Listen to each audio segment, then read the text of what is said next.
Hello, you are watching Shalom World News. I'm Rudy McLennan coming to you from Glasgow, Scotland. Here are the latest headlines from around the world.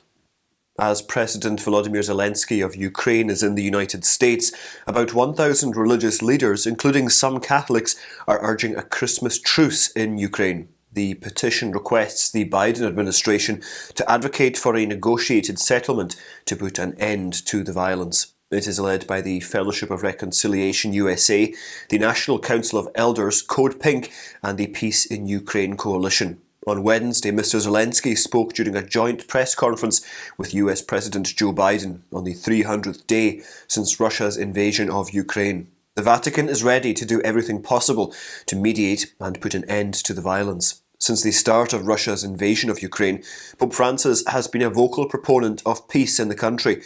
On Wednesday, he spoke about Ukraine during his weekly catechetical series on discernment. Pope Francis brought up the suffering of children in Ukraine during his general audience. The Holy Father said, "This Christmas, let's keep Ukrainian people in mind." He said they lack both heating and essentials for survival.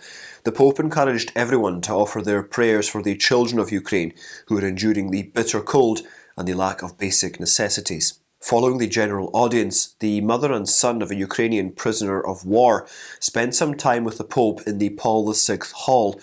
On the 2023 calendar that Larissa and Sergei presented to Pope Francis, there are horrifying pictures of the devastation caused by the war in Ukraine. Larissa also gave the Pope a list of the names of Ukrainian inmates. A 45-year-old pro-life activist was arrested on December the 6th for praying outside an abortion clinic in Kings Norton in the United Kingdom. Isabel von Spruce was praying outside BPAS Robert Clinic when she was arrested by police and later released on bail. This arrest comes 3 months after the Birmingham City Council passed an order establishing a buffer zone around the abortion clinic. Local pro-life groups have been raising concerns over the gag order. Pro-life outfit ADF UK said in a statement that the woman was arrested and charged on 4 counts after she told police she might be praying silently. She made this statement after she was questioned as to why she was standing on a public street near the abortion facility. Ms. von Spruce said that the fact that she was searched, arrested, interrogated by police and charged simply for praying in the privacy of her mind was abhorrently wrong. She added that nobody should be criminalised for thinking and praying in a public space in the UK. The Russian government has stepped up its efforts to silence critics and what it perceives as damaging information regarding its so-called special military operation in Ukraine. The authorities have also attempted to outlaw a human rights organisation. The crackdown is consistent with a message that Russian President Vladimir Putin emphasised in a video speech honouring Russia's armed forces and security organisations on Tuesday. Putin, who is a former KGB agent, called for efforts to defend society's stability and the government's security from direct threats to internal security. His remarks came at the same time that the Moscow-Helsinki Group, one of the nation's first human rights organisations, was being sued by the Russian Justice Ministry. That is according to a report by the official TASS news agency. The rationale for the action was not stated. According to state-run CBC Radio Canada, policemen in the Canadian city of Montreal have been forbidden from wearing religious symbols to work, particularly depictions of St. Michael the Archangel. A 2019 statute served as the foundation for the mandate of the City of Montreal Police Service, which was created in response to the COP15 protests that took place in Montreal on December the 7th of this year. In remembrance of the Canadian Police's patron saint, numerous officers were seen that day on social media wearing badges that read "St. Michael Guard Us." A memo addressed to agents said, after analysis, it was agreed that the shield of St. Michael worn by SPVM personnel on their uniform constitutes a religious sign within the sense of the law. The missionary childhood is back on the streets of Spain after spending the previous 2 years in a virtual format because of the pandemic. To wish missionaries a Merry Christmas, kids will distribute 4 million Jesus is Born for You stickers. Father Javier Ilundain, a Jesuit priest, set out in 1977 to instill in young people the value of giving without expecting anything in return. As a result, he urged them to distribute simple stickers in the shape of stars, bearing the message, "Jesus is born for you," throughout Advent. The Pontifical Mission Societies have ordered 4 million stars after having their presence restricted for 2 years due to the COVID-19 pandemic. The Anglican Archbishop of Canterbury is being urged to revoke the Church of England's policy allowing children in 4,700 church-run primary schools to self-identify as the opposite sex. A mass petition signed by believers is seeking the revoking of the trans mandate. Already, 15,700 people have signed the petition addressed to the Archbishop of Canterbury, Justin Welby. The signatories include General Synod members Rebecca Hunt and Benjamin John. They claim that the Valuing All God's Children guidance affects tens of thousands of pupils.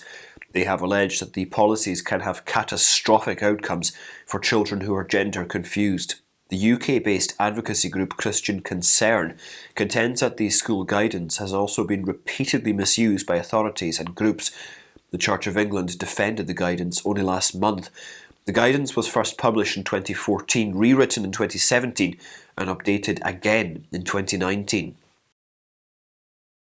In a letter to parishioners, Archbishop Andrew Belisario of the Diocese of the Anchorage, Juneau in Alaska wrote that recent incidents of vandalism committed against a church represent an attack on the dignity of each person. In his letter, Archbishop Belisario mentioned 2 recent incidents of vandalism that took place at Eagle River's St Andrew Catholic Church. Along with the assault on St Andrew's, Community Pregnancy Clinic and Anchorage Pro-Life Pregnancy Centre was vandalised on June the 2nd. The Archbishop stated that as Catholics, we must do what we can to advance peace and respect as well as re-establish the trust and security that healthy human relationships depend upon. The prelate called on Christians to pray for all during this Advent and Christmas season, especially those who find themselves consumed with hopelessness, despair, and anger. To strengthen the Nigerian judiciary, the Catholic Archbishop of Owerri Archdiocese is urging the executive branch of the government to appoint properly qualified judges. Speaking at Holy Mass to commemorate the beginning of the Imo State Judiciary's new legal year, Archbishop Lucius Iwejuru Ugorji expressed sadness that judges are occasionally appointed without regard to their qualifications.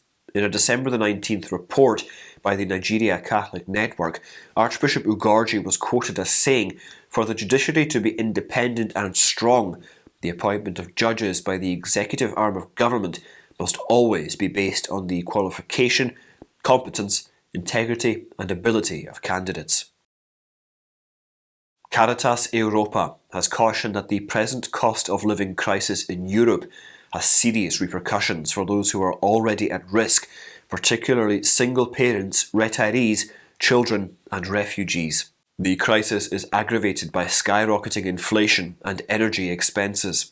A new survey from Caritas Europa and Eurodiaconia demonstrates the serious effects of the present cost of living crisis on people's ability to meet their fundamental necessities. The analysis found that Caritas France, Caritas Finland and Stockholm City Mission had the biggest increases in the number of people seeking their assistance.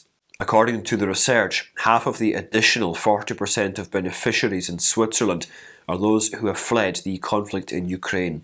Over 90% of respondents who are single parents acknowledged having experienced poverty as a result of price increases.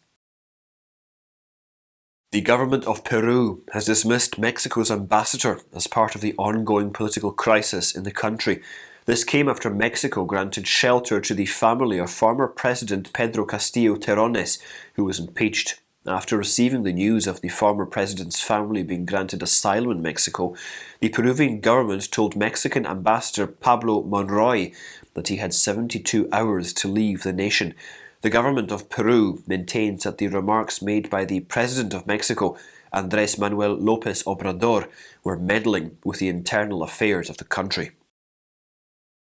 The world's most famous carol, Silent Night, still continues to enthrall people around the globe, even after 2 centuries after its composition. It emerged from the tiny chapel in the Austrian village of Oberndorf, which is 13 miles away from Salzburg. The tiny chapel still continues to be a crowd puller, especially during the Christmas season. Every Christmas Eve since 1953, the chapel commemorates the song with a performance at 5 p.m. that draws people to hear and join in singing the familiar lyrics.